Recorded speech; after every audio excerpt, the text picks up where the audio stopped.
कहते हैं जिनकी आत्माएं वोट दे रही थी, जो इंसान नहीं है, आत्माएं वोट दे रही हैं।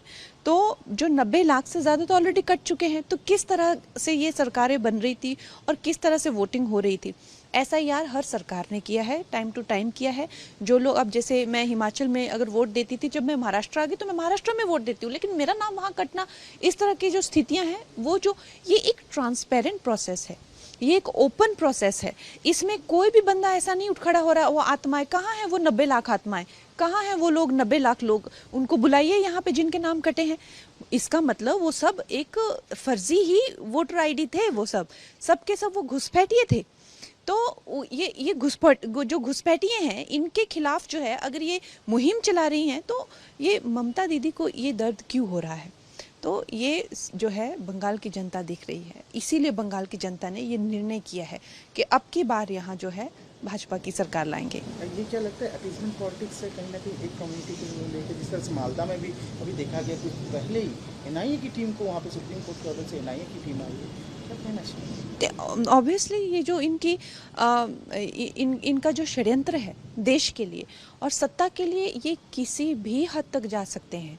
आप इस बात को भूल जाइए कि ये सिर्फ चीफ मिनिस्टर की कुर्सी, ये देश के टुकड़े करने तक भी जा सकते हैं सत्ता के लिए। तो ये जो है इनके जो इरादे हैं, ये बहुत ही इनके गलत हैं, संगीन हैं, और ये इनकी नीयत ठीक नहीं है। और इसीलिए अब बंगाल की जनता ने इनको पूरी तरीके से जड़ से उखाड़ के फेंकने का निश्चय कर लिया है। स्कीम की बात करें तो जिस तरह से क्या सवाल है, महिलाओं को दे रहे हैं कि लक्ष्मी भंडार दिया जा रहा है, कन्याश्री दी जा रही है, तो स्कीम के भरोसे क्या लगता है कि युवा साथी की बात करें 1500 रुपये, तो क्या लगता है कि इससे क्या महिलाओं को एम्पावरमेंट करना? नहीं, महिलाओं की एम्पावरमेंट के लिए जो भी स्कीम्स चलाई हैं यहाँ पे हमारे प्रधानमंत्री जी ने, वो यहाँ पे आने नहीं दे रहे हैं। वो स्कीम्स यहाँ आने ज़रूरी हैं, चाहे उनके घर बनने हो, चाहे महिलाओं को जो है जो भी सम्मान निधि देनी हो, या छात्रवृत्तियाँ देनी हो, या हमारी बहनों को जो है वो देने, वो कोई भी स्कीम यहाँ आने नहीं दे रहे। या तो उनका नाम बदल कर अपना नाम उसमें डालकर जो है वो स्कीम दे रहे हैं, तो वो गलत है। और मैं बंगाल की जनता से हाथ जोड़कर यही विनती करती हूँ कि यहाँ पर जो है आप एक नेक, एक सच्ची और ईमानदार सरकार आने दीजिए। और जो बंगाल का जो स्वर्णिम काल है, बंगाल जो है हमारे एक देश का एक तरह से एक कह लीजिए कि सबसे महत्वपूर्ण एक रत्न है। हमारे जो मेरे जो फेवरेट नेता हुए हैं, नेता सुभाष चंद्र बोस जी, वो बंगाल के थे। मेरे जो गुरु हैं स्वामी विवेकानंद जी, वो बंगाल से थे। तो बंगाल ने जो है पूरे देश का हमेशा से मार्गदर्शन किया हुआ है, हमेशा से ही।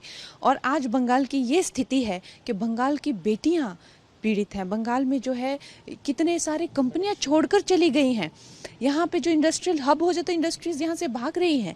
यहाँ पे करप्शन जो है वो सर चढ़ के बोल रहा है, गरीबी, और पूरा जो बंगाल जो है तितर बितर होके वो जर्जर स्थिति में है। आप देखिए, बाहर जाके देखिए, कहाँ आपको डेवलपमेंट दिखती है।